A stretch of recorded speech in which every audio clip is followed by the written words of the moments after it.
हमने गुप्तोत्तरकालीन वंश में अभी हर्ष को पढ़ा और उसके बाद हम लोगों ने वेनसांग को पढ़ा, फायान को पढ़ा। और साथ ही साथ जो है कि आज जो हम बात करने वाले हैं वो गुप्तोत्तरकालीन प्रमुख राजवंशों के बारे में बात करें, यानी कि गुप्त के बाद और हर्ष से पहले जो शासक अपने राजवंश के नियम को डालकर छोटे छोटे हिस्सों पर राज्य कर रहे थे, लेकिन उनमें से कुछ ऐसे शासक भी हुए जो कि बहुत प्रतापी किस्म के निकले। तो उनमें हम यहाँ पे बात करने वाले हैं। यहाँ से आपको प्रश्न भी मिलते हैं, अभी आपको मैं इसके दौरान बताऊंगा कि क्वेश्चन कहाँ कहाँ से आ रखे थे। तो इस पे जो हम पहला पढ़ने वाले हैं वो है बादामी के चालुक्य, जो कि 535 ईस्वी में ये पुलकेशिन फर्स्ट था ने इसने इस वंश की नींव डाली।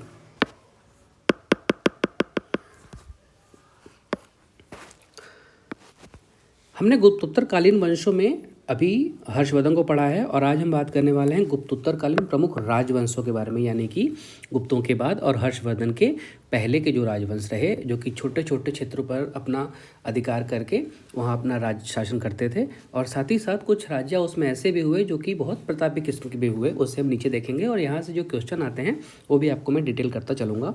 तो पहले जो हम पढ़ने वाले हैं वो है बादामी के चालुक्य, जो कि 535 ईस्वी में पुलकेशिन फर्स्ट ने इस वंश की नींव रखी थी।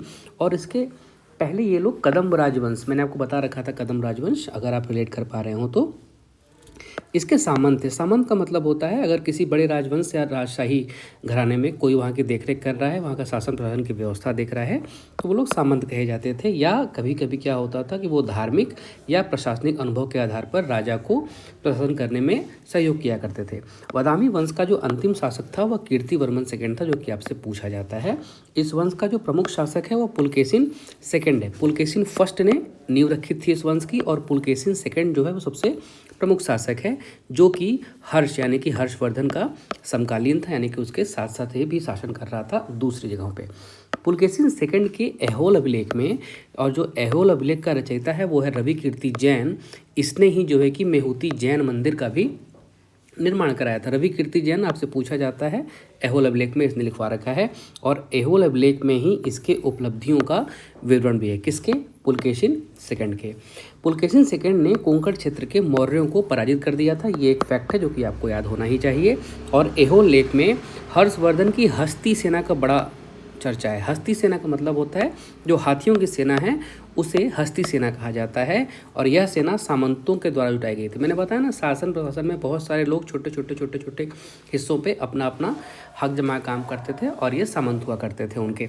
तो ये सामंत ही अपने साथ जो है कि हाथी घोड़े को पाल के रखते थे, और इन सबों के सहयोग से एक बड़ी हस्ती सेना का निर्माण किया गया था। ऐहोल लेख में महाभारत की तिथि क्रम की गणना भी की जाती है, और इसमें जो इम्पोर्टेंट फैक्ट है वो ये है कि इस समय तक जब ये लिखा जा रहा था, क्या ऐहोल अभिलेख जब ये लिखा जा रहा था, तब महाभारत युद्ध को हुए 3735 वर्ष यानी कि 3735 वर्ष बीत चुके थे।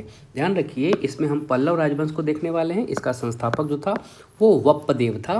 प्रयाग प्रशस्ति में यहाँ के शासक विष्णुगुप्त का भी उल्लेख है। 575 में सिंह विष्णु नामक व्यक्ति ने इस राजवंश की नींव डाली थी। ध्यान रखिएगा, संस्थापक है वप्पदेव, लेकिन 575 में सिंह विष्णु नामक एक व्यक्ति ने इस राजवंश की नींव डाली थी। बाद में क्या होता है ना, एक वास्तविक संस्थापक हो जाता है। तो उसी तरीके से इसका अंतिम शासक जो था वो आदित्यवन था, और अपराजित था तब तक जब तक कि इसे चोलों ने पराजित नहीं कर दिया।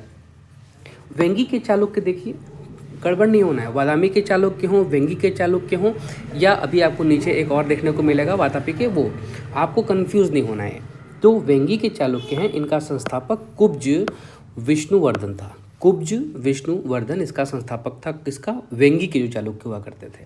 और जो कुब्ज विष्णुवर्धन था वो पुलकेशिन सेकंड का भाई था, सगा, और बाद में वेंगी के चालुक्य चोलों में ही विलीन हो गए। जो चोल आगे चल के आए ना, चोलों ने पूरे दक्षिण भारत के साथ साथ थोड़ा सा उत्तर भारतीय पे भी अपना जो है कि शासन प्रशासन जमाया।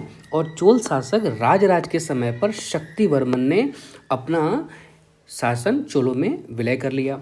अब देखिए जो कल्याणी के चालुक्य हैं, ये देखिए एक ही परिवार के जब 3-4 भाई अलग अलग जगहों पे जाके अपनी शासन प्रभुता को जमा लेते हैं और उस पर राजवंश की नींव डाल के या नाम कुछ दे के करने लगते हैं, तो उनको ऐसा कहा जाता है कि कल्याणी। अब जैसे मैं 4 भाई हूँ और मैं दिल्ली में अगर कहूँ कि मैं वहाँ रहने लगा, तो अब होगा ना कि उनके यहाँ के वो वाले भाई वहाँ राज करते हैं, वो वाले वहाँ नौकरी चाकरी कर रहे हैं। तो ऐसे ही करके यहाँ पे कल्याणी के चालुक्य हुए। तो संस्थापक का नाम जो है अज्ञात है, किंतु इसकी उपाधि ध्यान में आती है कि वो भीम पराक्रम की थी। जो बादामी शासक यानी कि जो चालुक्य थे, विक्रमादित्य सेकंड का छोटा भाई था। कौन? जो भीम पराक्रम है। ठीक है, इसका नाम नहीं पता है, पर इस वंश का जो सबसे महान और महत्वपूर्ण शासक था वो था तैलप सेकंड, और अंतिम शासक था आपका सोमेश्वर फोर्थ। आपको यहाँ पे इस छोटे छोटे राजवंशों से 1-2 क्वेश्चन मिल जाने हैं। बहुत छोटी चीज़ है, ध्यान रखिएगा। आपको एग्जामिनेशन में वो एज पे ले आएंगे। धन्यवाद।